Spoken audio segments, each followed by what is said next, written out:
¿En mi pantalla? Sí se ve, ¿Sí? Arnold. Avísame. Perfecto. Perfecto, excelente, gracias.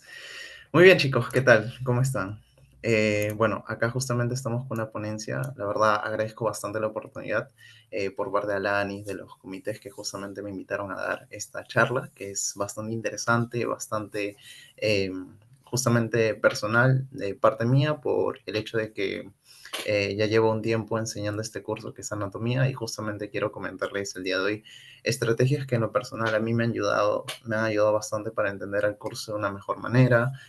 También justamente cómo es que yo las he aplicado en mi recorrido como docente, ¿no? En estos años que capaz he tratado de implementar nuevos conocimientos en otros chicos y justamente vamos a hacer que esta charla sea bastante interactiva y que sea bastante provechosa para su formación académica.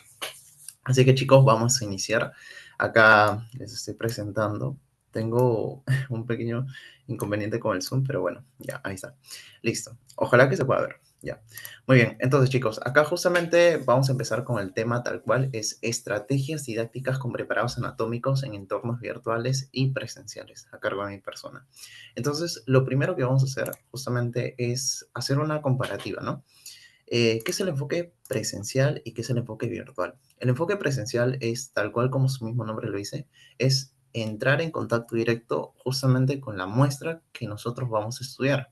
En este caso, si estamos hablando del curso de anatomía, nosotros tenemos que definir la anatomía como el conjunto de estructuras que conforman nuestro cuerpo. Entonces, acá, como ustedes están observando en la imagen, acá vemos justamente tres chicos, ¿no? Tres alumnos que están estudiando por ahí los huesos, ¿no? El cráneo, las vísceras que están dentro de este, etcétera. Entonces, ese es el enfoque presencial, cuando tú entras en contacto directo con la pieza anatómica. En este caso, con la muestra que vamos a nosotros tratar de estudiar. Muy bien. Ahora, ¿qué es el enfoque virtual? El enfoque virtual es cuando tú ya no tienes un contacto directo tal cual con esa pieza, pero aún así las estás estudiando, con diferentes recursos que justamente hacen referencia a la tecnología que nosotros contamos actualmente, ¿no? Como tablets, laptops, computadoras, etcétera, ¿no? Entonces, todo aquello que no te permite entrar en contacto directo, pero te permite estudiarlo, justamente ese es el enfoque virtual. Entonces, acá justamente hay un dilema, ¿no? ¿Cuál es mejor, el enfoque presencial o el enfoque virtual? ¿No? Y para esto justamente es la pregunta que vamos a tratar de responder a lo largo de esta ponencia con evidencia científica. También les voy a comentar un poco lo que es mi experiencia y les voy a enseñar algunas estrategias didácticas que en lo personal a mí me han ayudado y como les digo, quiero compartirlas para que ustedes también las implementen en sus métodos de estudio, en su aprendizaje y que no solamente puede ser para el curso de anatomía, sino en general para otros cursos que capaz van a ver de ahora en adelante. Así que por eso le digo que va a ser lo más provechoso posible. Entonces, primero, chicos, quiero comentarles un poco de mi experiencia tal cual, cómo es que yo comencé a estudiar anatomía, cómo es que yo fui aprendiendo un poco más de este curso. Primero es que yo anatomía lo llevé virtual, o sea, soy del team de la pandemia y fue justamente donde me agarró en tercer ciclo con esto de que cambiamos de la parte presencial a la parte virtual y la verdad es que aprender anatomía virtual no es lo mismo que aprenderlo presencial. Y les digo esto porque es muy diferente ver una imagen de una disección tal cual anatómica en comparación a que tú toques la muestra tal cual. Porque si tú, por ejemplo, digamos, ¿no? Te muestran una arteria o una vena, en una foto tú no vas a poder hacer una comparativa general. No vas a ver de dónde viene exactamente esa parte de tu cuerpo. Es decir, que solamente vas a aprender una imagen por memoria, diciendo esto es esto porque, bueno, ya me la aprendí, pero si te ponen una imagen completamente diferente de la misma arteria y la misma vena, probablemente ni puedas responderla. ¿Por qué? Porque tu aprendizaje solamente se centró en una imagen, más no en entender la estructura, cosas que sí nosotros podemos hacer en la parte presencial. Y es por eso que muchos chicos, muchos estudiantes, incluso muchos compañeros que han llevado la parte virtual de anatomía les ha chocado porque no han sabido cómo interpretar justamente eso que han estado aprendiendo. Porque ellos por memoria solamente se aprendieron una imagen, un cuadro que se les presentó en la clase, más no aprender de una forma activa, interactuar constantemente con las piezas, ¿no? Que les permitían tener un mejor aprendizaje, ¿no? Entonces, es el problema que nosotros nos hemos encontrado justamente en la pandemia, ¿no? En general con diferentes cursos y más con anatomía, que es un curso totalmente práctico, ¿no? Entonces, eso es lo que pasa. Pero acá es donde viene la pregunta, ¿Acaso el enfoque virtual está malo, como dicen? ¿O el presencial le gana al virtual? ¿O el virtual le gana al presencial? ¿O qué cosas nosotros tenemos que llevarnos de cada uno, ¿no? Entonces, dicho eso, chicos, vamos a mencionar las ventajas de ambos enfoques. Primero, el enfoque presencial. ¿Qué cosas yo debo tener en cuenta? El aprendizaje basado en la observación directa. Ese es el primer punto que nosotros tenemos que recordar en esta parte. ¿Por qué? Porque nosotros, a medida que nosotros estamos aprendiendo algo, recuerden que hay diferentes cosas por las cuales nosotros podemos aprender cualquier tipo de conocimiento que es nuevo para nuestra cabecita. Entonces, podemos hacerlo por medio de diferentes sentidos, ¿no? Recuerden que tenemos diferentes sentidos en nuestro cuerpo. Entonces, uno es justamente lo que nosotros aplicamos usualmente, que es la parte visual. Por ejemplo, cuando estamos leyendo algo, tratamos de memorizar, ¿no? En base a lo que estamos viendo, pero también otros tipos de memoria también pueden relacionarse con la parte táctil, lo que nosotros conocemos como la parte kinestésica, ¿no? Entonces, si nosotros asociamos diferentes maneras para aprender una cosa, vamos a hacer que esto se convierta en una experiencia más llevadera que la podamos recordar en nuestra memoria de largo plazo, ¿no? Entonces, por eso que el enfoque presencial, en base a la experiencia, justamente te va a permitir recordar mejor las cosas. Y aparte, y esto es importante, que justamente no solamente vemos una sola muestra, sino vemos diferentes muestras, diferentes sistemas. Cuando vemos un cuerpo, no solamente vemos un cuerpo y que todos los estudiantes ven solo un cuerpo, sino ven diferentes cosas, cómo es que en un paciente se puede presentar capaz la aorta de una manera, en otro paciente se puede presentar la aorta con más ramas y eso se llaman variaciones anatómicas, ¿no? Entonces, el hecho de que nosotros podamos rotar por diferentes estaciones y tengamos diferentes muestras nos dan un mejor enfoque para aprender y hacer una comparativa, ¿no? Entre las piezas que cuente nuestra universidad, ¿no? En este caso. ¿Y qué más? Un aprendizaje colaborativo. La ventaja del enfoque presencial, y eso es muy importante, es que no solamente estás trabajando tú solo contra eh, justamente el cadáver, ¿no? Sino estás en un equipo, estás en una mesa y toda esa mesa está rodeada por estudiantes, que son tus compañeros, ¿no?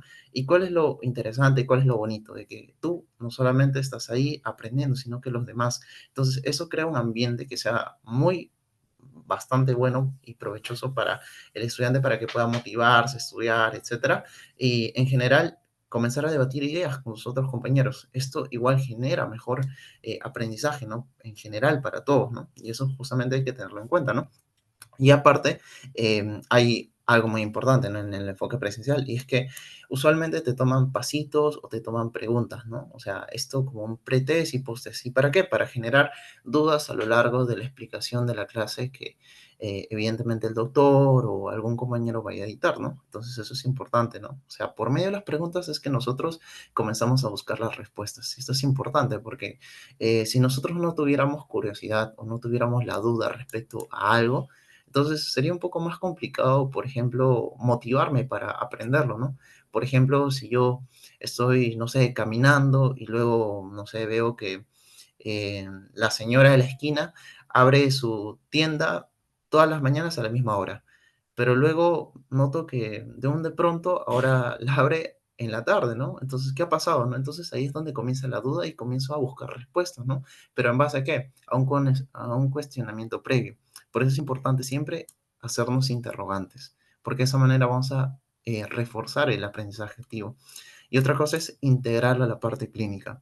Si bien es cierto que estoy ahorita aprendiendo cosas estructurales, cosas que son bastante memoria, pero yo tengo que preguntarme, ¿y esto para qué me va a servir más adelante? ¿Cómo es que lo puedo aplicar con mi paciente? ¿Cómo es que lo puedo aplicar con un familiar que capaz no sé, se lesione alguna parte de su cuerpo, qué cosas va a tener en común, ¿no? Entonces es por eso que hacer una correlación clínica para entender mejor las cosas nos va a ayudar a retener mejor la información. Ahora, el enfoque virtual, chicos. Acá hay dos conceptos que quiero que entiendan. Primero, realidad virtual y realidad aumentada. ¿Cuál es la diferencia?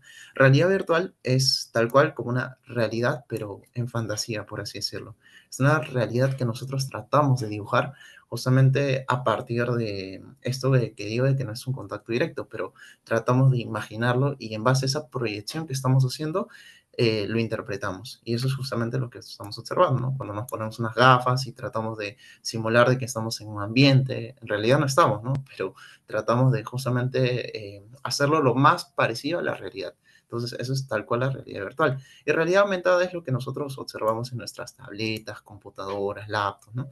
Por ejemplo, algunos recursos que, bueno, yo obviamente no estoy en contacto directo, pero puedo ayudarlos como para reforzar mi aprendizaje, ¿no? Entonces, entienda muy bien las diferencias porque vamos a hacer una comparativa entre ambos enfoques. Ahora, hablemos de este enfoque tan curioso, ¿no? Que es el enfoque virtual, que ya lo hemos visto bastante a detalle en la pandemia. Acá justamente es donde surgen los famosos modelos anatómicos en 3D. Y ahí están las diferentes aplicaciones que les voy a mostrar más adelante, en donde tú puedes, por ejemplo, voltear, no sé, a un cadáver, puedes verlo desde la espalda, puedes verlo desde hacia adelante, puedes ver las arterias, puedes quitar arterias, puedes añadir músculos, etcétera. Es un aprendizaje bastante interactivo porque, o sea, te permite ver estructuras que incluso tú no las puedes ver en el cadáver. Entonces, es bastante provechoso para el estudiante porque puede aprender cosas que capaz son nuevas y capaz poco a poco puede ir correlacionándolos con sus clases teóricas, ¿no? Entonces, los modelos anatómicos 3D, la verdad, son una muy buena herramienta que te lo da el enfoque virtual. Y aparte que actualmente se están implementando nuevos programas como la realidad virtual, como les había mencionado, en donde el estudiante, por medio de algunos equipos, algunas herramientas, va a poder entrar en contacto directo con las piezas. Pero más adelante les voy a mencionar que hay cierta desventaja en comparación a esta realidad virtual porque vemos que no hay mucha precisión. ¿A qué te refieres con eso, Arnold? O sea, de que sí es cierto que ahí tienes la pieza delante tuyo, la estás observando porque evidentemente te has puesto las herramientas, pero no hay mucha precisión en comparación a otros modelos que ya actualmente se encuentran, ¿no? Entonces, por eso es que hay que tenerlo en cuenta. Y aparte de que estas herramientas todavía son recursos bastante escasos. Y eso es otra desventaja que también tiene la parte del enfoque virtual, ¿no? Y adicional a ello, por ejemplo, tenemos programas o aplicaciones que nos ayudan a hacer que este enfoque virtual sea más dinámico, por así decirlo. Por ejemplo, las aplicaciones de simulación clínica, en donde, por ejemplo, tienes aplicaciones en donde te ponen un caso clínico y tú tienes que resolverlo. Eso es un enfoque virtual, porque no estás entrando en contacto directo, pero aún así estás aprendiendo. Y otros, por ejemplo, los programas como Kahoot, ¿no? O programas de preguntas y respuestas, ¿no? Te ayudan a reforzar justamente cosas que ya has visto previamente. O algunos programas que también te ayudan a hacer el aprendizaje activo, como Anki, las flashcards, etcétera. Todo eso justamente entra dentro de esta gama del enfoque virtual. Y aparte hay laboratorios, hay diferentes herramientas hoy en día que te ayudan un montón. Y acá quiero destacar una que es muy importante y se ha vuelto como un pan de cada día para todos los estudiantes, que es justamente la famosa inteligencia artificial. La famosa IA, chicos, que las encontramos en diferentes programas como ChatGPT, ¿no? Un programa bastante conocido. Tenemos Géminis, tenemos Perplexity. Hay diferentes herramientas que ahora le podemos sacar el máximo provecho, que capaz hace unos años, en el 2015, el de 2016, era más limitado el acceso a este tipo de plataformas, pero actualmente la mayoría que cuenta con internet y con datos lo puede hacer. Así que más adelante vamos a mencionar algo sobre eso para que ustedes puedan capaz de aplicar alguna que otra estrategia y puedan hacer que su estudio sea de la mejor manera posible. Entonces, chicos, acá justamente es donde surge un mix entre fusionar el enfoque presencial, que ya les he explicado sus ventajas, las cosas que involucra, con el enfoque virtual, porque sabemos que algunos tienen sus ventajas y otros tienen sus desventajas. Entonces, ¿cuál es el objetivo de todo esto? Tratar de hacer como que una sinapsis, o sea, llevarme de ambos enfoques lo mejor, lo que me conviene para aprender nuevas cosas de la mejor manera. Evidentemente que cada estudiante es un mundo completamente diferente y eso lo entiendo completamente. Entonces, ¿qué es lo que nosotros buscamos? De que cada uno encuentre su propio método de estudio. Yo igual les puedo dar consejos, les puedo decir, mira, haz esto, haz lo otro. A mí me funciona en lo personal ciertas cosas, pero yo sé que cada estudiante es un mundo completamente diferente, tiene una manera de aprender única, ¿no? Entonces, acá vamos a plantear diferentes cosas y ustedes vean cuál es lo que más les conviene para aplicarlo, ¿no? A su día a día. Entonces, acá en el enfoque mixto, ¿qué cosas nosotros vamos a encontrar? Primero, la clase invertida. ¿Qué es la clase invertida? De que los estudiantes ya llegan con un concepto previo a la práctica presencial. Digamos que tú vas a rotar ahora que estás viendo muestras anatómicas, estás viendo cadáveres, estás viendo arterias, venas, músculos, conceptos nuevos, nombres nuevos que probablemente no has escuchado antes. Entonces, ¿qué es lo que se recomienda? Es que tú complementes eso que vas a ver con un aprendizaje virtual previo. Me explico. Antes de ver, por ejemplo, el miembro superior, digamos que hoy día es tu clase de miembro superior, región hombro, ya, bacán. Entonces, yo ya tengo que ir a la clase con un concepto previo. ¿Y dónde voy a encontrar ese concepto previo? Justamente del enfoque y de los modelos 3D que les había mencionado anteriormente, las aplicaciones o los diferentes recursos que ustedes tengan acceso o que tengan a la mano, les va a ayudar a complementar ¿para qué? Para que tengan una mejor orientación espacial, para que ustedes digan, ah, ya, esto yo lo vi en la aplicación de esta manera, lo vi abajo de esta manera, y van a ver que es completamente diferente verlo en la parte virtual, en donde el muñequito está bien musculoso, bien formado, sus arterias bien delimitadas, en comparación a verlo en la parte real tal cual, porque ahí el músculo van a ver que está súper atrófico, no tiene masa muscular, las arterias prácticamente apenas se ven, etcétera. Entonces van a ver que es algo muy diferente. Y ahí les he puesto unas imágenes más adelante para reforzar esta idea. Pero en general, ¿qué es lo que se recomienda? Hacer un repaso previo de justamente estos recursos virtuales para llegar con un concepto previo a la práctica presencial. Ahora, esto es importante, el ABP, el famoso aprendizaje basado en problemas. ¿Qué es esto? Es que tú te propongas un caso clínico antes, digamos, ¿no? Esto les voy a igual hacer un ejemplo práctico, pero quiero que ustedes se vayan imaginando en qué consiste. Tú te planteas un caso clínico y tú intentas hacer un aprendizaje activo para que puedas intentar resolver eso que te has planteado previamente. O el docente que está a cargo de tu mesa, el docente que está a cargo justamente de la práctica que se está llevando, plantear un caso clínico de tal manera que los estudiantes se motiven y digan, muy bien, hay que resolverlo. ¿Por qué? Porque esto probablemente me ayude a salvar a alguien más adelante o me ayude a entender muy bien cuando alguien se fractura o cuando alguien se lesiona algo. Entonces, el aprendizaje basado en problemas tiene que ver mucho con el enfoque clínico que les había explicado anteriormente. Ya, como les digo, vamos a aplicar un ejemplo práctico para que ustedes me entiendan. Y la integración anátomo-patológica, como les digo, de nada sirve que ahorita estén aprendiendo algo si no lo van a aplicar a la práctica. Y recuerden que nuestro mundo de los médicos, de los estudiantes, de los doctores en general son los pacientes. Nosotros vivimos por los pacientes y los pacientes viven por nosotros. Y por eso es que necesitamos saber cómo es que todo lo que estoy aprendiendo en algún momento me van a servir todo eso que estoy aprendiendo y obviamente hay cosas que no son importantes que capaz hay que dejarlas de lado y hay cosas que yo debo enfocar mi atención. Entonces eso es lo importante, ¿no? Justamente estos casos clínicos, esto del aprendizaje basado en problemas te ayuda a entender qué es lo importante y qué cosas yo debo dejarle de lado. Muy bien. Y aparte las evaluaciones interactivas, exámenes virtuales con imágenes 3D, pruebas presenciales que también son importantes y vienen los pre y post test. Como les digo, hemos agarrado la mejor parte del enfoque presencial y la mejor parte del enfoque virtual. ¿Y qué hemos hecho? Un mix, ¿ok? Entonces, ¿qué es lo que me va a traer como consecuencia? Primero, favorece diferentes estilos de aprendizaje. Algunos que son más visuales lo van a complementar con la parte kinestésica, o sea, tocando. Porque yo cuando toco un músculo, yo voy a decir, ay, este músculo tiene esta consistencia. Y yo, por ejemplo, más adelante me voy a acordar, ¿no? Ay, yo me acuerdo que la pared de la aurícula derecha tenía los músculos pequeños que tenían una forma bastante típica, ¿no? Y eso es lo que yo voy a comenzar a recordar, ¿no? En mi cabecita. Y también por lo que yo he observado. Entonces, son diferentes cosas que te ayudan a aprender mejor. Y esto justamente son los famosos anclas del aprendizaje, ¿no? Por ejemplo, cuando tú tienes y estás recordando algo, no sé, imagínense que es de su cerebro, ¿no? Si bien es cierto que tú te aprendes la información de una sola dirección, acá está, una sola idea. Pero ¿qué pasa si a esa información que está llegando a tu cerebro lo aprendes, pero de otra ruta? También está llegando a tu cerebro, pero lo estás aprendiendo de otra ruta, ¿ya? ¿Y qué pasa si lo aprendes por otra ruta? Muy bien. Entonces, tenemos tres rutas diferentes que me permiten llegar a este conocimiento previo que yo anteriormente lo he estudiado. Entonces, ¿qué pasa?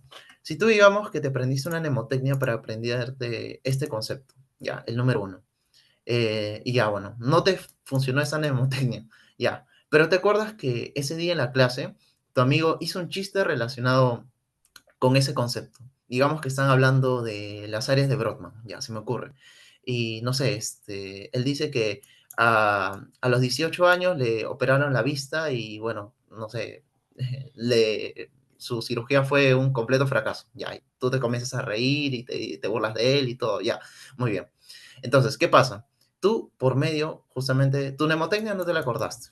Ya, pero ¿qué pasa? Que tu compañero te dijo, ah, ya, mira, yo a los 18 me operé la vista y gracias a eso, ya, obviamente no puedo ver, pero ¿qué pasa? Que obviamente es una experiencia graciosa. Entonces, ¿qué sucede? Que tú te vas a acordar que el área 18 se encarga de la visión. ¿Por qué? Porque estás relacionando conceptos. Tu compañero, vista, área 18, se operó a los 18, etcétera, ¿no? Entonces, esto te va a hacer que tú recuerdes la información, pero por otra ruta que anteriormente no te la habías aprendido, pero te va a ayudar a recordar. Entonces, eso es lo que pasa con los diferentes estilos de aprendizaje, de que no es un solo método, son diferentes ideas que van a hacer que tú proceses mejor la información y que sea una información a largo plazo. ¿Ok? Entonces acá justamente quería hacer ese ejemplo para que entiendan de que hay diferentes cosas como para aprender algo. Muy bien. Aparte, esto también va a hacer que incremente la retención de conocimientos y la transferencia clínica, como les digo. Si ustedes lo aplican a sus pacientes, si ustedes dicen, ya, muy bien, si me lesiono tal nervio, se lesiona tal músculo, pero ¿de qué me sirve? Ah, ya, vamos a tratar de interpretarlo. Entonces, con tus compañeros comienzas a interactuar. Ya, muy bien, si te lesionas el nervio axilar, ¿qué es lo que se va a lesionar?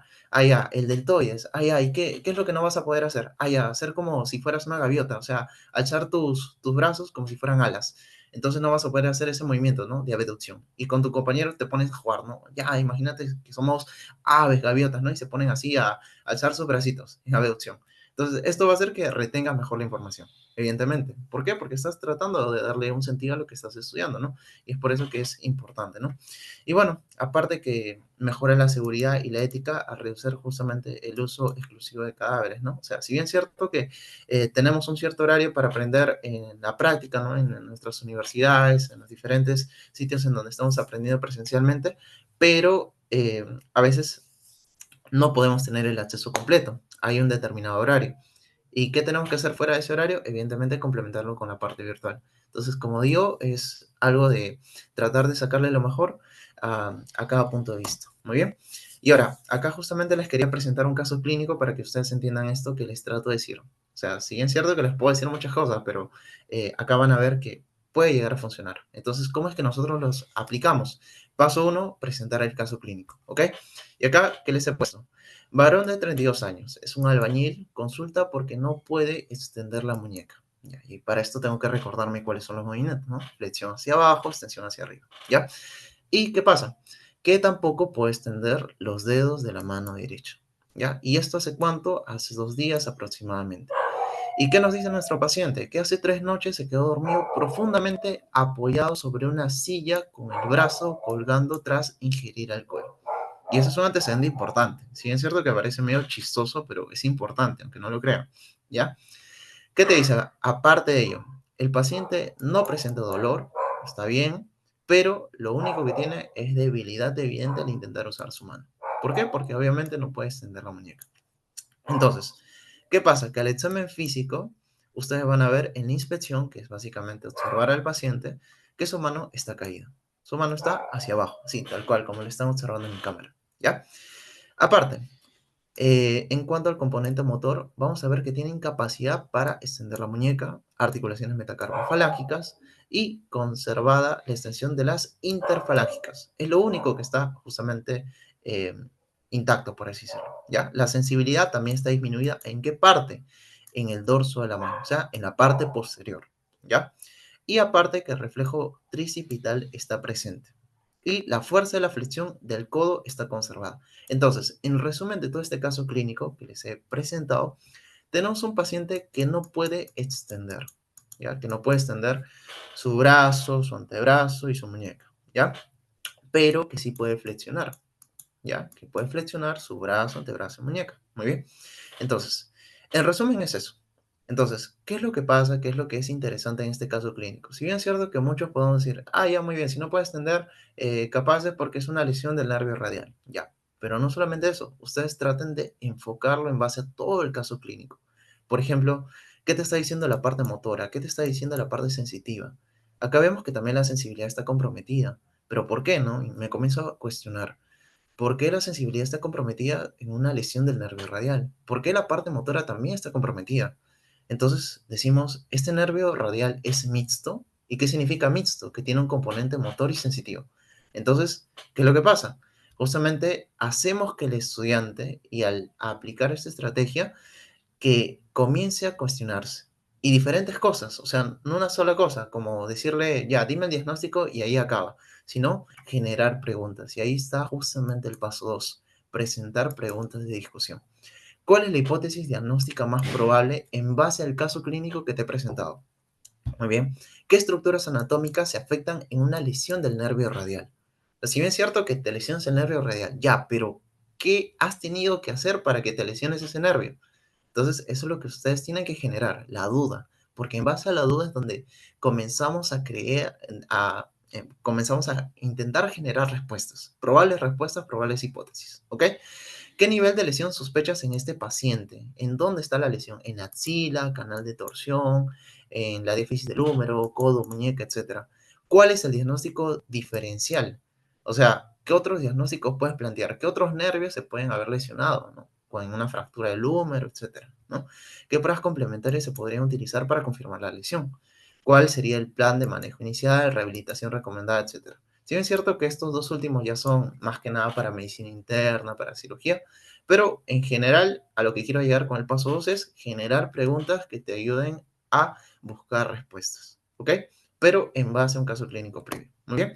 Entonces, aparte de ello, chicos, como un paso 3 y un paso complementario, ¿ya? Podemos colocar imágenes. Imágenes que ayuden a asociar la información que yo estoy viendo previamente. Por ejemplo, esta es la famosa mano caída, cuando nosotros tenemos una lesión del nervio radial. ¿Y esto por qué? Porque nosotros previamente hemos tenido que tener un antecedente de una fractura, o lo que nos decían en nuestro caso clínico, paciente se queda dormido por borracho, o no sé, porque quedó inconsciente, ¿no? En una posición típica. Esto va a hacer que el mismo brazo, por su fuerza de compresión, eh, haga una lesión en ese nervio, ¿no? Es una de las causas también, entonces por eso les digo que el antecedente era importante. O capaz, pacientes que usan mucho sus muletas. Esto va a hacer que comprimas el plexo braquial que pasa a nivel de la fosa axilar y también se lesiona este nervio, porque es el nervio más gordito del miembro superior. Muy bien. Ahora, otra de las causas que es la más frecuente, y justamente estaba en una de las preguntas, ¿a qué nivel de lesión sospechas en este paciente? ¿Dónde estaría la lesión para que se comprometa este nervio? Justamente acá ustedes recuerdan a su húmero, y el húmero tiene diferentes partes. La que nos interesa justamente es la parte que está en el medio, o sea, el tercio medio del húmero. ¿Por qué? Porque justamente por acá hay una estructura que se llama el canal de torsión. El canal de torsión está pasando justamente el nervio radial, medio travieso, y se va por detrás del húmero. Entonces, ¿qué pasa? Si tú te fracturas, piña el tercio medio del húmero, obviamente te vas a comprimir el nervio radial. Pero ahí no queda la cosa, sino que justamente este nervio radial lo que hace es inervar a todos estos músculos que están en la parte posterior, que estoy pintando de rojito. Y estos músculos que están en la parte posterior, lo que van a hacer es llevar tu mano hacia arriba, ¿ok? En cambio, los músculos que están en la parte anterior, ¿ya? Ya que lo estoy pintando de color azul, van a llevar tu mano hacia abajo. O sea, los de la parte anterior se encargan de la flexión y los de la parte posterior se encargan de la extensión. ¿Ya? Entonces, ¿por qué les digo que lo aprendan de esta manera? Porque si tú tienes una lesión del nervio radial, yo ya digo, muy bien, es a nivel del tercio medio del húmero. Ya, tengo una primera idea. Ahora, ¿qué es lo que pasa? De que este nervio va a inervar, o sea, le va a dar función a los músculos de la parte posterior. Y como este está lesionado, estos músculos también van a estar lesionados. Es decir, que estos músculos no van a poder hacer su función, que es la extensión. Entonces significa que la flechita que está para arriba, que está de color rojo, no va a estar funcionando adecuadamente. Pero ¿quién sí está funcionando adecuadamente? La flechita de color azul. Y es por eso que la mano se va hacia abajo. Y tenemos ahí la famosa mano caída. Entonces, ¿qué es lo que hemos hecho? Una correlación de conceptos. De un caso clínico hemos tratado de plantearnos preguntas. En base a las preguntas, posibles respuestas y en base a ello justamente hemos tratado de plantear probables hipótesis para que evidentemente se puedan resolver los diferentes casos clínicos y de esta manera yo hacer una mejor asociación de conceptos y pueda entender mejor el por qué estoy estudiando ahora los nervios del plexo braquial, que yo sé que para muchos ha sido un dolor de cabeza, una pesadilla, ¿no? Y más para los que recién lo van a ver. Y esto justamente es una estrategia bastante práctica y didáctica, porque ayuda a entender mejor el panorama y justamente generar más motivación en los estudiantes. Muy bien. Otra cosa que podemos hacer es presentar tablas, como esta, por ejemplo. Acá tenemos nivel de lesión. Si tenemos una lesión a nivel de la axila, ¿qué va a pasar? ¿Cuál es la causa frecuente? ¿Cómo se va a presentar el déficit motor, el déficit sensitivo? ¿Cuál es el ejemplo clínico típico que yo voy a encontrar en mi paciente? ¿Ya? Pero ahora, si yo tengo una lesión a nivel del surco espiral, o sea, a nivel del húmero medio, ¿no? Etcétera, o el canal de torsión, ahí cambia el panorama completamente. Entonces, ¿qué voy a hacer? Tratar de llenar esta tablita. ¿Por qué? Porque estamos haciendo lo mismo, generar preguntas y tratar de hacer un aprendizaje activo y recordar conceptos que previamente se supone que yo ya sé. Y ahí es donde comienzo a rellenar y en base a la respuesta de los estudiantes, en base a la respuesta de los compañeros que se vayan formulando y en general que es un trabajo en conjunto porque no solamente lo tiene que hacer uno, sino generar la duda, generar el debate con otros compañeros, vamos a recordar mejor las cosas. Y ahí incluso un compañero te puede decir un chiste o te puede decir, ah, mira, te lo puedes aprender de esta manera, te lo puedes aprender de la otra. Y ahí es donde yo comienzo a recordarme, ¿no? Entonces son las cosas y las experiencias las que te permiten tener mejor asociación de ideas. Entonces eso es lo que ustedes entiendan, de que cada cosita que ustedes vayan haciendo en sus prácticas o en general agarrando un libro, así lo lea media hora, una hora, 40 minutos, etcétera, todo eso va sumando. Las experiencias, las cosas que nos llevamos día tras día, en algún punto van a recobrar sentido. Y eso es justamente lo que ustedes tienen que entender. Y es algo que les comparto para que nunca se olviden y que sepan de que ningún esfuerzo es en vano. Muy bien. Ahora, ¿qué nos dice la evidencia científica? ¿Ya? Espero que hasta ahora esté quedando todo claro. Primero, la evidencia científica en general he encontrado diferentes artículos que nos hablan de ambos enfoques, cuál es mejor, cuál es peor, ¿no? Entonces, primero hablemos de un panorama general. Por ejemplo, ese estudio, que es una revisión sistemática, nos dice que la adopción de la realidad virtual, que ya sabemos qué es exactamente, ha reportado bastante mejoras justamente siendo un complemento. ¿Ok? Pero a los métodos tradicionales. ¿Qué quiere decir esto? De que la realidad virtual, chicos, no reemplaza el aprendizaje tradicional, que es entrar en contacto directo con un cadáver, aprender, manipular, diseccionar, etcétera. No lo reemplaza, solamente lo complementa. Y esto justamente porque hay algunos estudios que han dicho que ahora la novedad es la realidad virtual, pero no es de todo cierto, sino que sirve como una herramienta complementaria. Y esto es justamente lo que nos dice esta revisión sistemática que ha recopilado artículos desde el 2000 hasta el 2024. Muy bien.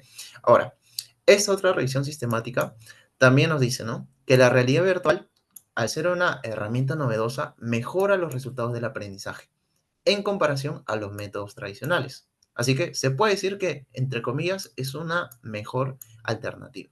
¿Ya? Esto es lo que nos dice esta revisión sistemática. Como les digo, solamente les estoy presentando diferentes estudios. ¿Ya? No digo que una tenga razón, otra no. Después vamos a debatir eso. ¿Ya? Ahora, acá justamente este estudio es interesante porque pone en comparación a la realidad virtual con la realidad aumentada. ¿Y qué nos dice? Que la realidad virtual tiene mejores efectos en comparación con la realidad aumentada. Ya saben que la realidad aumentada se refiere al uso de eh, herramientas digitales como la tablet, laptop, computador, etc. Entonces dicen que la realidad virtual tiene mejores efectos de aprendizaje en comparación a la realidad aumentada, lo que tú ves con tu tablet, etc. O los programas en 3D. ¿Ya? Muy bien. Ahora, por ejemplo, este otro estudio, ¿ya? Que te habla de los modelos anatómicos. Justamente cuando estamos hablando de las famosas maquetas anatómicas, ¿no? Como sabrán, hay cosas que no la vamos a ver en el cadáver. Y un ejemplo típico son los huesecillos del oído, ¿ya? Del oído medio. Estos huesecillos son tan pequeñitos que no lo vamos a poder ver. O si tienes la suerte de verlo, una bendición para ti. Pero esto usualmente donde lo vemos en maquetas que previamente ya se han comprado, se han adquirido por parte de la universidad o los diferentes centros de estudio. Entonces, estos modelos se puede comparar con otras herramientas también prácticas, y acá justamente, si bien es cierto que tiene muy buenos efectos, pero todavía es muy limitado en cuanto al aprendizaje. Y hay otras herramientas que complementan mejor el aprendizaje en comparación a estas maquetas que yo les estoy mencionando. Entonces, por eso hay que tenerlas en cuenta. ¿Ya? Muy bien. Ahora, ¿cuál método es mejor? ¿No? Eso es lo que nos preguntábamos y eso es el debate que hemos hecho en toda la charla, ¿no es cierto? Miren, acá justamente este estudio nos dice lo siguiente, ¿no? Es un estudio que se realizó en el 2025, o sea, en este mismo año. Lo que sucede es que ha reportado, miren, una adquisición de conocimientos y experiencia de usuario. ¿Qué cosa? Justamente lo que estamos hablando del enfoque virtual. O sea, si bien es cierto que tiene muy buenas didácticas, pero lo que genera al fin y al cabo un mejor aprendizaje, como les digo, es la experiencia. ¿Y cuándo tú vas a tener mejor experiencia? O sea, entrando en contacto con tu tablet, o sea, viendo programas, viendo preguntas, etcétera, o cuando estás con tus compañeros en la sala de anatomía, discutiendo, debatiendo con tu doctor, etcétera, con quien te está enseñando, ¿en dónde vas a adquirir mejor experiencia? Evidentemente en la sala de anatomía. ¿Por qué? Porque esto hace que justamente sea algo más provechoso para ti, para tu cabecita, lo cual haga que sea un aprendizaje a largo plazo. Entonces, ahí el enfoque presencial ayuda un montón. Muy bien. Ahora, como había mencionado, acá también se hizo una comparativa entre ambos enfoques. ¿Qué pasa? Que la disección virtual contra la cadavérica, ¿ya? Y resulta que en ambos casos se obtuvo que el virtual sirve como complemento, más no va a reemplazar totalmente, como les digo, a el enfoque tradicional, al enfoque presencial. Y eso hay que tenerlo en cuenta, ¿no? Incluso el enfoque presencial ha mostrado mejores pruebas y motivación, ¿no? Así como también entender mejor la estructura que te lo da el enfoque virtual, también lo mismo. ¿Ok? Entonces, como les digo, y para hacer una conclusión de todo esto, porque esto ya son datos más específicos, hay diferentes puntos de vista. Algunos te dicen que el enfoque virtual, otros te dicen que el enfoque presencial, y nosotros vamos a tratar de llevarnos lo mejor de cada uno, como les vengo repitiendo desde el inicio. Entonces, ahí es justamente donde quería mencionarles un estudio en particular, para que entiendan el panorama y la estrategia que ustedes deben aplicar para, de ahora en adelante, lo que vayan a estudiar anatomía. ¿Ok? ¿Qué te dice este estudio? Miren, es un ensayo controlado aleatorizado, ¿ok? En donde se hace o se toma como muestra a 154 estudiantes de medicina del primer año, ¿ok? Y los vamos a dividir en dos grupos, un grupo virtual y un grupo de disección. ¿En qué se diferencia? En el primer grupo que se ha dividido, les han dicho, muy bien, primero vas a usar las herramientas virtuales. Usa tus aplicaciones, usa todas las herramientas que estén en tus dispositivos electrónicos. Muy bien. Y después te vas a ir directo a la práctica. O sea, a diseccionar, entrar en contacto con el cadáver, etcétera. ¿Ok? Ese es el grupo virtual, ¿ya? El grupo de disección hace todo, pero al revés. Primero se van a sus prácticas sin un conocimiento previo y luego se van a repasar en sus herramientas digitales, ¿ya? Entonces, acá justamente lo que se preguntó ese estudio, ¿cuál es mejor? ¿Que primero hagas lo virtual y luego lo presencial o que primero hagas lo presencial y luego lo virtual? Entonces, ¿qué creen que ha salido? Justamente, quien tuvo mejores resultados fue este grupo de acá. ¿Por qué? Porque se les hizo un cuestionario a ambos, se les tomó una prueba, se les tomó un examen. ¿Y qué pasó? Que aquel que tuvo mejor puntuación de por medio un montón fue justamente este enfoque. ¿Por qué? Porque las herramientas virtuales, chicos, sí sirven, te ayudan a orientarte de una forma espacial que capaz no te lo permite hacer la parte práctica, pero en general son complementos, ¿ok? Y eso es lo que ustedes tienen que tener en cuenta y es lo que deben de llevarse el día de hoy, ¿no? Entonces, eso es lo que justamente mostró este estudio y lo comprobó, ¿no? Con esta muestra de 154 estudiantes, ¿no?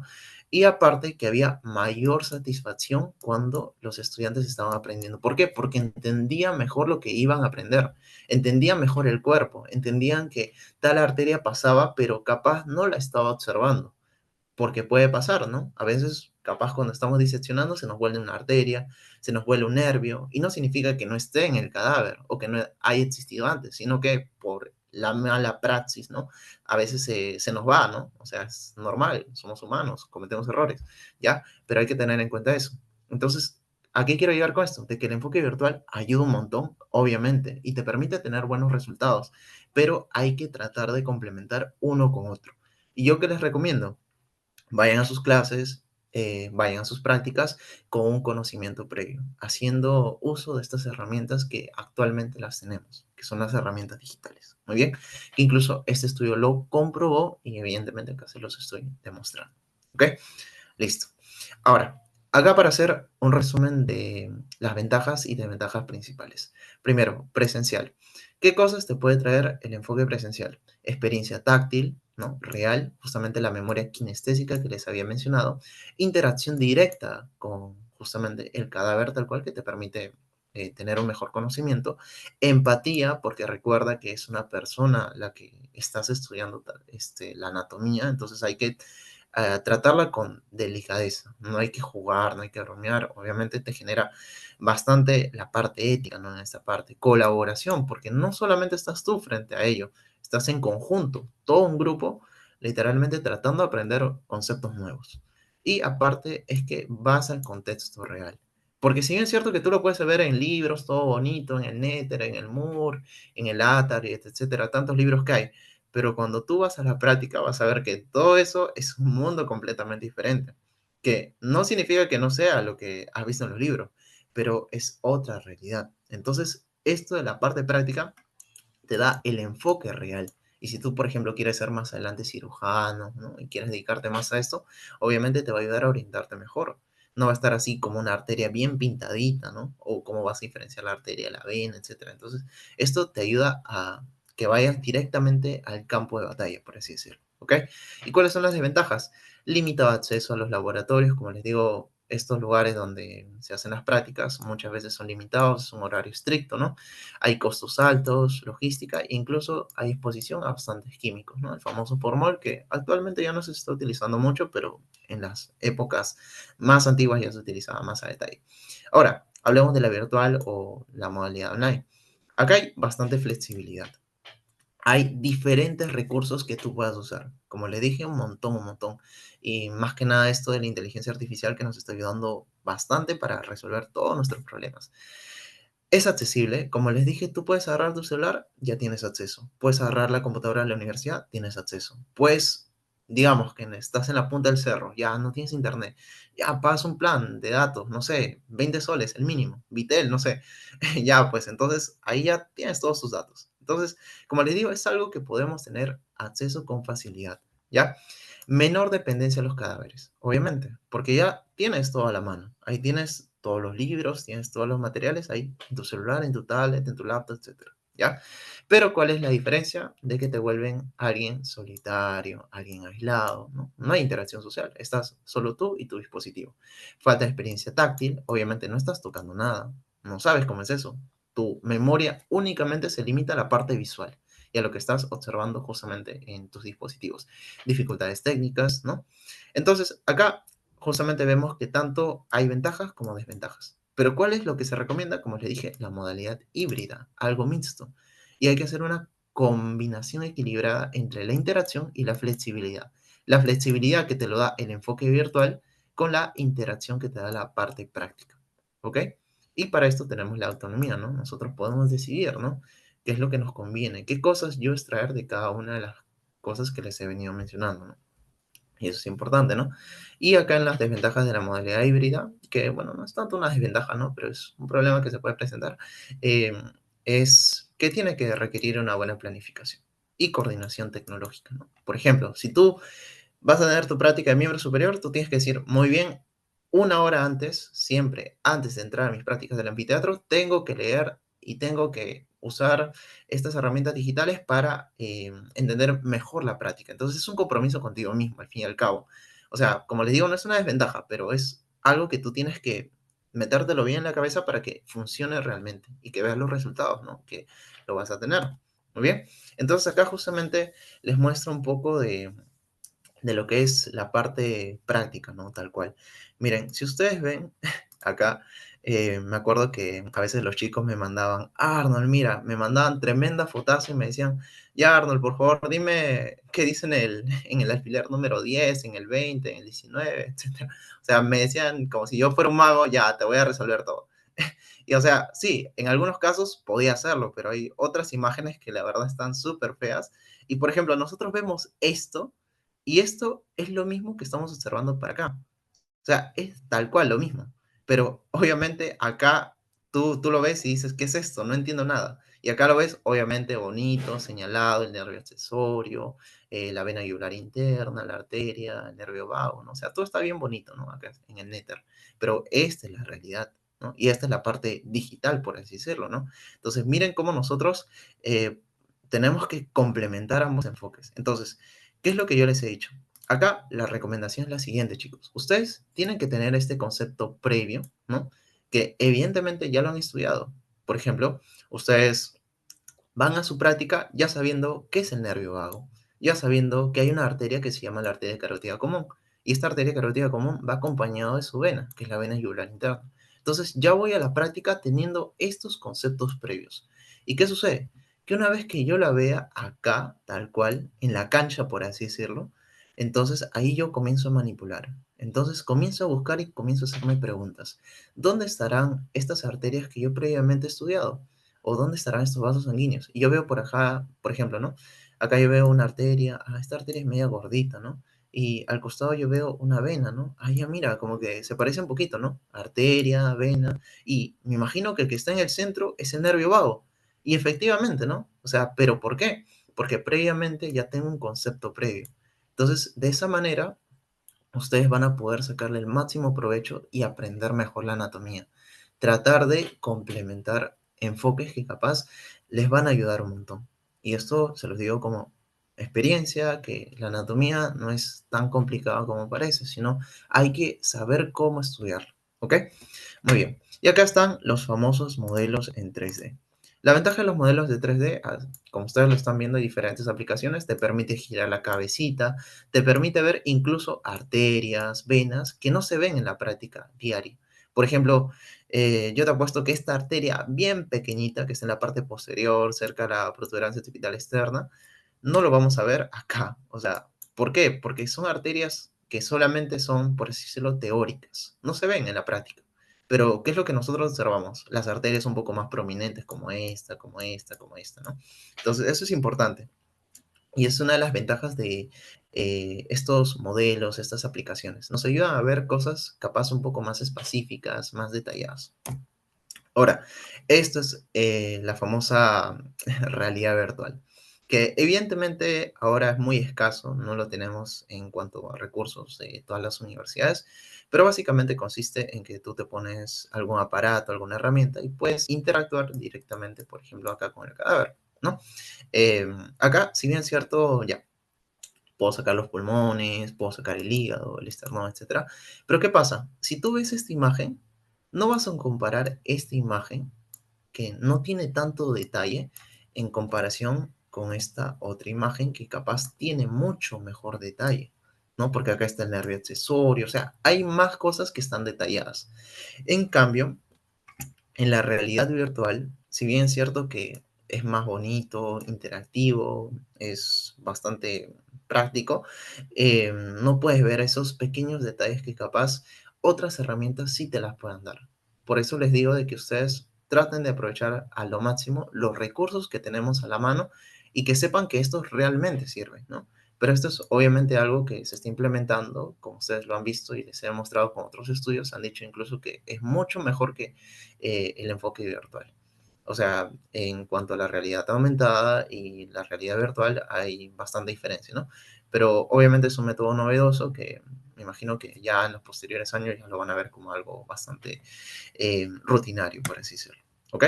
Y acá otros ejemplos que les quería mencionar, por ejemplo, acá ustedes ven esta imagen y dicen, ¿qué es esto? No entiendo nada. Entonces, acá obviamente has tenido que tener un concepto previo, ¿no? Ya, acá yo veo la vesícula biliar, ¿no? Entonces, miren, la vesícula biliar, yo digo, ay, la vesícula biliar me hace recordar al hígado, ¿no? Entonces, por ahí debe estar el hígado. Entonces, trato de ubicar el hígado. Ah, ya, vesícula biliar siempre está pegadita al hígado, entonces me imagino que este es el hígado. Muy bien. Entonces ya me voy ubicando, ¿no? Porque previamente ya he estudiado un poco de la anatomía digestiva, ¿no? Entonces, muy bien. Entonces, ¿qué pasa? Que yo me acuerdo que por acá había una arteria que se llama el tronco celíaco. Entonces, ¿este tronco celíaco dónde está? Y comienzo a buscar, ¿no? A ver, vamos a buscarlo, vamos a buscar. Ah, ya, mira, yo veo acá una estructura que se está ramificando en tres, ¿no? Una que se va por acá, que está rodeando la curvatura menor del estómago, una que se va por detrás y una que se va justamente hacia el hígado. Y ahí está tu tronco celíaco. Ahí están sus tres ramitas, la gástrica izquierda, la esplénica, la hepática común, etcétera. Y esta justamente se va dividiendo, dividiendo, dividiendo. Y ahí está, miren, la famosa triada portal, ¿no? La triada portal conformada por la arteria hepática, la vena porta, ¿no? El colédoco, ¿no? Ahí están, las tres. Solamente que obviamente no se ve muy bien, ¿no? En esta imagen. Pero como les digo, una desventaja, por ejemplo, de verlo de esta manera en una foto, que lo veíamos en nuestras prácticas virtuales de anatomía en la pandemia, es que nosotros no podemos tener esa manipulación, no podemos tener un panorama general. O sea, si teníamos que aprendernos algo, era aprendernos una foto, lo cual no era un aprendizaje que nos iba a servir como que a largo plazo. Es por eso que muchos se han olvidado anatomía. Pero si tú, por ejemplo, veías el cadáver, veías que esto evidentemente estaba en el abdomen, te recordabas mejor. Y si tú, por ejemplo, movías el estómago, decías, ah, ya, saco el estómago, me encuentro con el vaso, ¿no? Ah, ya, esta es la arteria esplénica, ¿no? Y así sucesivamente. Entonces, como les digo, el enfoque presencial es muy bueno y ustedes tienen que aprovecharlo al máximo, ¿ok? Y, por ejemplo, esta imagen, ¿no? O sea, uno diría, ¿qué es esto? No entiendo nada. Y así tal cual, me enviaban esas fotos los compañeros, los alumnos que tuve anteriormente, y siempre me decían, ¿no? Ya, Arnold, ya, resuelve todas mis inquietudes. Y me decían, ¿qué es lo que está agarrando la pinza del doctor? Y yo decía, pero ya está bien. Y acá tratábamos de deducirlo también, ¿no? Miren, por ejemplo, ¿no? ¿Qué es esto? La arteria carótida común, la vena yugular interna, ¿no? Lo mismo que les he presentado anteriormente, pero es otra vista, es otra foto, pero es lo mismo, ¿ok? Y acá también el nervio vago, ¿no? Y lo más probable es que este sea el nervio laringio superior, rama externa, ¿no? Entonces así, ¿no? ¿Pero por qué? Porque previamente ya tengo un concepto ya establecido, ¿ok? Que ustedes tienen que complementarlo, tomar fotos, tratar de hacer que la experiencia sea la más gratificante posible. Muy bien, chicos, y acá, bueno, solamente para que vean que la imagen previa que yo he estudiado, ¿no? Para entender esto, ¿qué es esto, ¿no? Para que ustedes sepan, este es el tronco celíaco, ¿no? Y ahí están sus ramitas, ¿ya? Muy bien. Entonces, ¿cuál es la mejor estrategia que necesito implementar en mi aprendizaje? Como les dije, no hay una estrategia mejor ni peor, es ambas, tal cual. Es darle un enfoque mixto, un aprendizaje basado en problemas, evaluaciones combinadas, tanto la virtual como la presencial. La virtual tiene sus ventajas como los modelos 3D, la presencial, identificación con los preparados, ¿no? Técnicas de estudio eficaces, el aprendizaje intercalado. Esto es importante, que también a medida que nosotros estamos aprendiendo algo nuevo, hay que verlo por partes. A un estudiante que está viendo por primera vez, no sé, se me ocurre, ¿no? El corazón, ¿ya? El corazón hay que verlo por partes. Primero hay que estudiar los grandes vasos, luego la capa que lo recubre, que es el pericardio, luego conceptos generales, dónde se ubica, qué forma tiene, qué caras tiene, etcétera. Y luego ya nos vamos con la morfología interna, que ya es otro mundo completamente diferente. Pero si yo le hablo de todo en conjunto al estudiante, les hablo de todos los vasos sanguíneos que salen del corazón, cómo es que estos se extienden al miembro superior, miembro inferior, etcétera, el estudiante probablemente huele. Y vamos a hacer que esa práctica, de la que en un inicio se planificó de que sea lo más provechoso posible, al final por meterle información, información, información, vamos a hacer que evidentemente esto no sirva para nada. ¿Ok? Y es por eso que siempre hay que hacer un aprendizaje intercalado con tiempos de espacio para que los estudiantes interactúen entre sí. Eso es súper importante. ¿Ok? Muy bien. Y es importante también destacar que debe ser un aprendizaje activo. ¿Ok?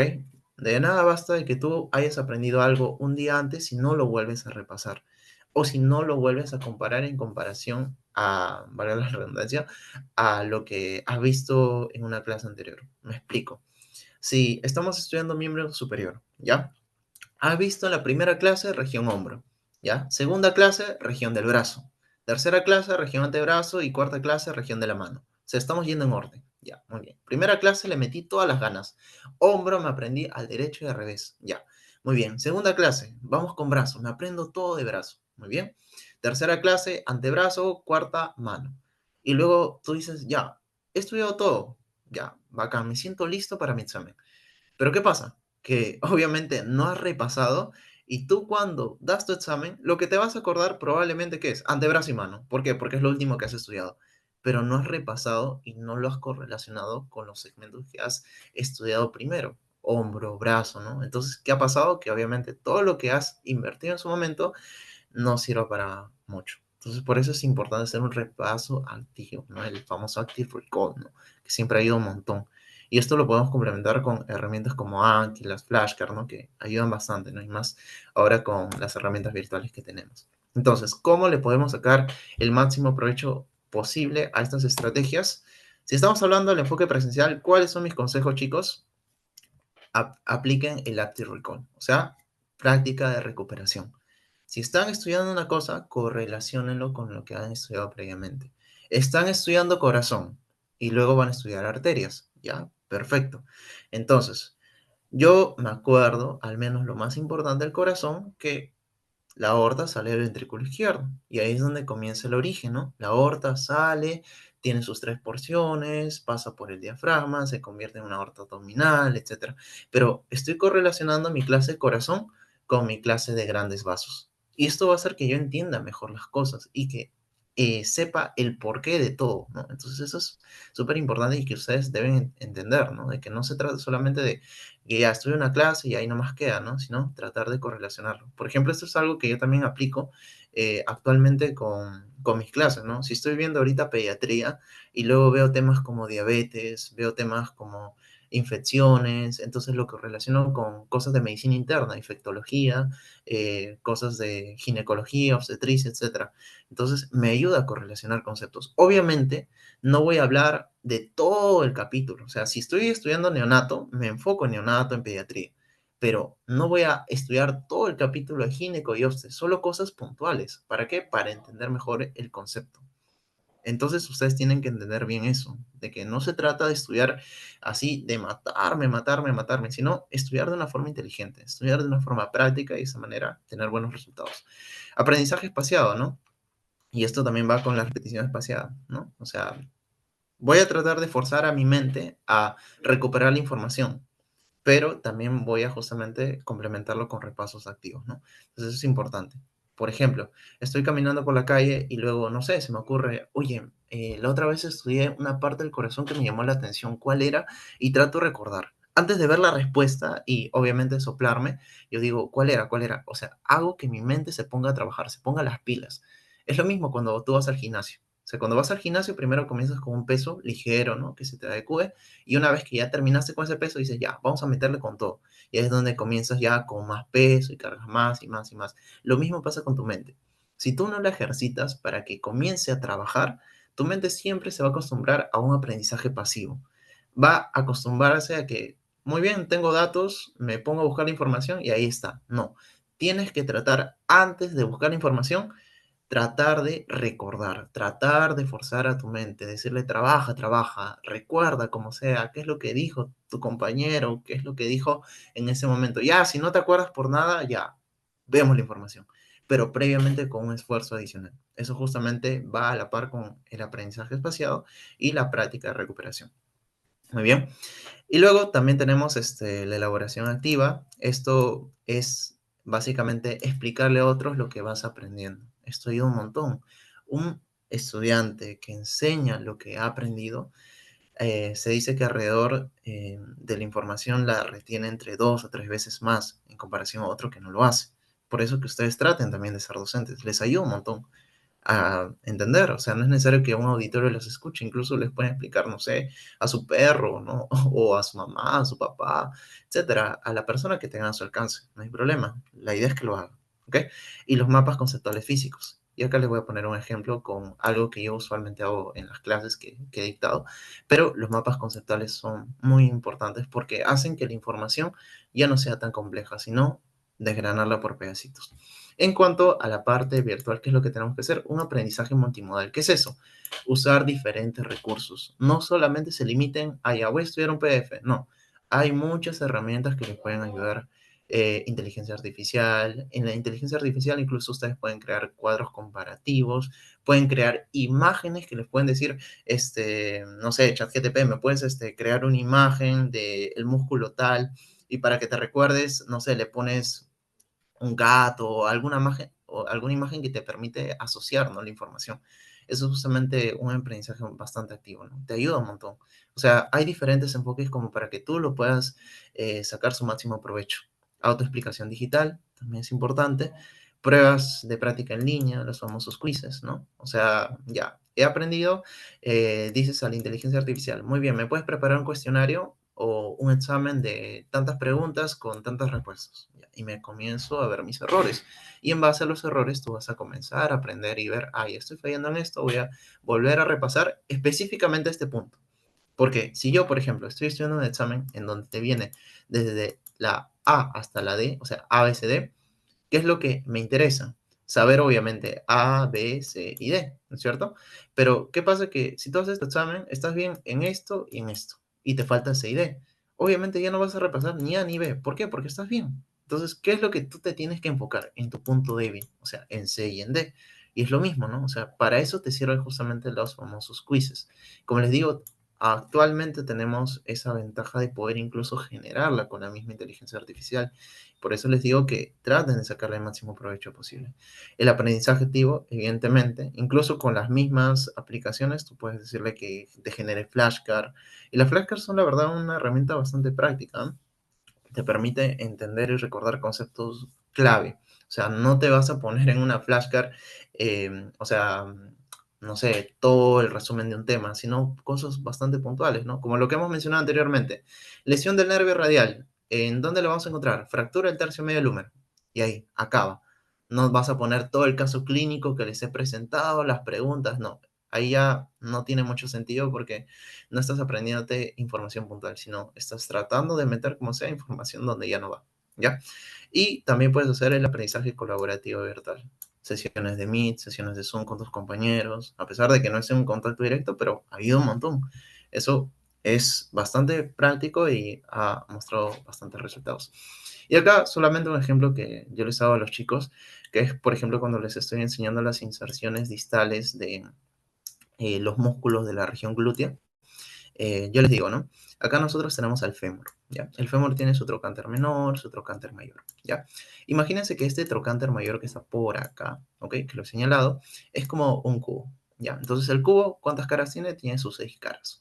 Su cara anterior, su cara medial, lateral, superior. La inferior no la vamos a tomar en cuenta y la posterior tampoco. Entonces, solo 4 caras de las 6 caras del cubo que les he mencionado, ¿ya? ¿Y esto por qué? Porque vamos a ver que en base a cada cara de este cubo que les he presentado, que se llama trocánter mayor, se van a insertar diferentes musculitos. Y ahí están los músculos de la región glútea. Y vamos a tratar justamente que encaje. ¿Ok? Entonces, esto en un libro usualmente te lo ponen en una tabla súper larga que a veces se te complica. Entonces, ¿qué es lo que hemos tratado de hacer? Tratar de comprimir esa tabla inmensa con mucha información en un solo gráfico que está justamente acá. Y bueno, es un gráfico también que ustedes mismos pueden crear, etcétera, ¿no? Este es un ejemplo de muchos que ustedes mismos pueden hacer que les puede ayudar un montón. Y ahí están las inserciones, ¿no? Una manera bastante práctica de poder hacerlo. Y es por eso que están ahí los famosos mapas conceptuales o esquemas que ustedes mismos pueden hacer, que justamente van a hacer que el estudio de la anatomía sea de la manera más sencilla posible. Y ahí están las inserciones, y de esa manera te lo aprendes, ¿ok? Pero ahí no basta, ¿no? Sino que a esas inserciones, miren, ya tenemos la primera idea, ya sabemos las inserciones, pero a eso le vamos a añadir algo más. Vamos a añadirle las funciones de los músculos.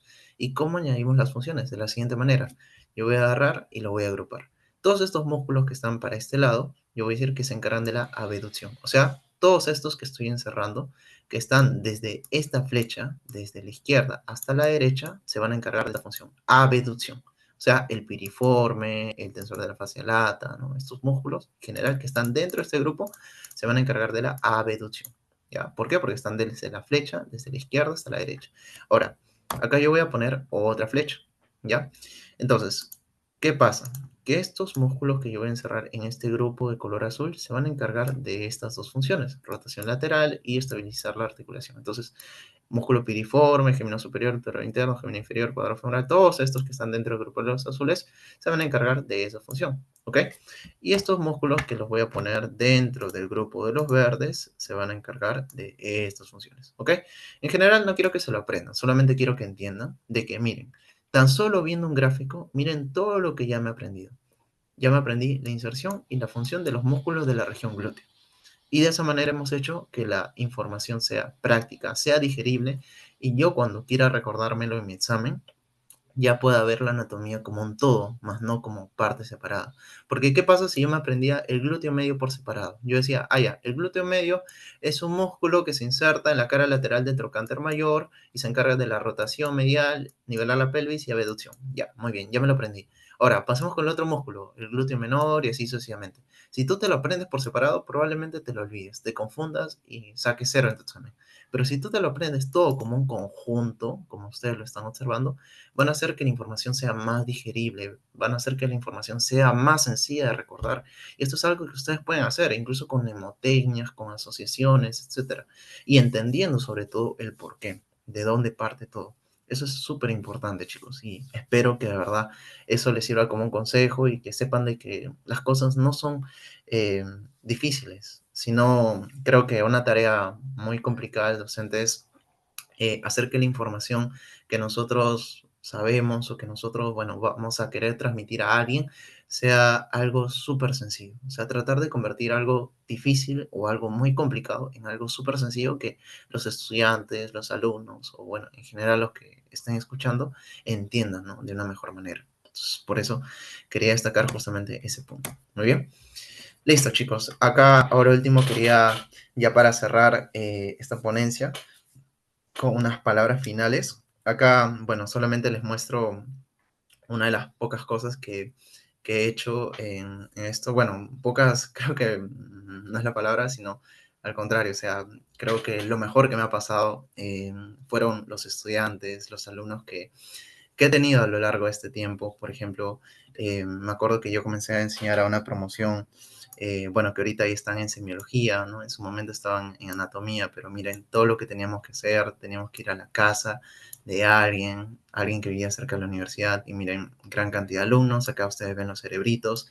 En general, siempre he tratado de que las clases sean bastante interactivas, y es lo que me ha motivado en lo personal a mí como docente y bueno, como estudiante para continuar, para seguir adelante. Siempre los chicos, ¿no? Cuando por ahí me cruzo con alguno que otro que me dicen, ah, Arnold, ¿qué tal? ¿Cómo estás? Y veo lo mucho que han avanzado, me llena de mucho orgullo, ¿no? Por ejemplo, ahí estamos en una de las primeras prácticas, ¿no? Ahí estoy yo, están los diferentes alumnos que bueno, pueden ver, o sea, no eran uno o dos, ¿no? Sino que muchos tenían la confianza de, bueno, escuchar mi clase, y eso la verdad me ha llenado mucha felicidad. Esto, por ejemplo, fue el ciclo pasado, ¿no? Aumentamos en gran número. Si se dan cuenta, ya no estamos en la misma casa, sino ahora lo hicimos en mi casa. Traté de montar un salón. Acá también otros cerebros que, bueno, yo mismo compré, etcétera. Pero en general, o sea, gran parte de estos alumnos son los que me han formado hoy en día como persona, como docente, incluso me han permitido seguir avanzando en la carrera, que la verdad es una carrera complicada, pero si tú tienes tus buenos soportes o alguien que te aliente o que te permita seguir adelante, justamente eso es lo que te lleva hasta acá. Y eso es lo que me permite incluso con ustedes compartir todas estas enseñanzas, esas experiencias que las he obtenido conforme ha avanzado el tiempo. Y no solamente eso, ¿no? Sino que en anatomía, pero también en semiología, acá con los chicos en la misma universidad, ahí también me ven. Dicté clases de semiología porque también me gusta un montón, y creo que el curso que más me abrió las puertas fue anatomía. Y es un curso que en un inicio, la verdad, le tenía bastante por así decirlo, respeto, porque decían, no, anatomía es complicado, complicado, complicado. Y yo la verdad lo repasaba, lo repasaba, lo repasaba, y por más que lo volví a enseñar, yo decía, se me olvidan algunas cosas. Pero cuando lo veía por segunda, por tercera, por cuarta vez, era más fácil recordar para mí la información. Y es otro consejo que les doy. Cuando ustedes hagan algo eh, y lo hagan por segunda vez, el camino va a ser mucho más sencillo en comparación a cómo iniciaron. Entonces, eso ténganlo en cuenta. Porque cuando ustedes están en primer ciclo, es difícil. Yo considero que el primer ciclo es el más difícil. ¿Por qué? Porque es el ciclo de adaptación. donde capaz no tienes muchas ideas de lo que va a venir, estás pasando del colegio a la universidad, es un mundo nuevo, pero el segundo ciclo ya te vas acostumbrando, tercer ciclo, cuarto, quinto, sexto, hasta que llegas al penúltimo ciclo y ya estás como que un examen, cuatro exámenes, cinco exámenes ya son nada para ti, ya tú puedes con todo, te vuelves súper poderoso, te vuelves súper saiyajin, no sé, has evolucionado. Y eso justamente también pasa con el aprendizaje. Cuando tú ves un tema y mientras más veces lo veas, vas a ver que es más sencillo de recordar, más sencillo de aprender. Y eso es lo que les digo ahora, de que sepan de que todo esfuerzo suma. Todo esfuerzo suma, paso a paso, pasito a pasito, las cosas van a llegar por sí solas. Así que ustedes solamente pongan de su parte y van a ver los resultados. Capaz no ahora, pero en un futuro, créanme que van a llegar. Y eso es justamente lo que los va a llevar a su objetivo. Y acá también quiero seguir compartiendo, acá también los chicos de hace 2 ciclos, ¿no? Acá creo que tenemos de todos los ciclos, ¿no? Acá esto fue hace 3 ciclos, esto el ciclo pasado, esto hace 2 ciclos, esto también con los chicos del ciclo pasado. En general, igual quiero compartirles todas las fotos porque, bueno, ahí, por ejemplo, ven tremenda pierna con la que les enseñaba anatomía, ¿no? Y con esta piernita, la verdad es que alcanzaba para mucho, ¿no? O sea, yo me puedo extender una clase de 3, 4 horas y lo importante sobre todo es disfrutarlo, amar lo que haces, querer lo que haces y llevarte eso al final, ¿no? O sea, se trata de que tú estás tratando de transmitir conocimientos, pero aparte tú lo disfrutas. Y yo, en lo personal, lo disfrutaba un montón y lo sigo disfrutando. Y es por eso que estas fotos, o sea, me causan mucha alegría, me causan mucha motivación y me permiten seguir haciendo lo que hago hasta ahora. Y es lo que me ha permitido seguir avanzando, ¿no? Y acá incluso éramos gran cantidad de alumnos, se dan cuenta acá en mi pequeño garaje, en mi humilde garaje, ahí estábamos gran cantidad de chicos y ahí están los mismos cerebritos, miren.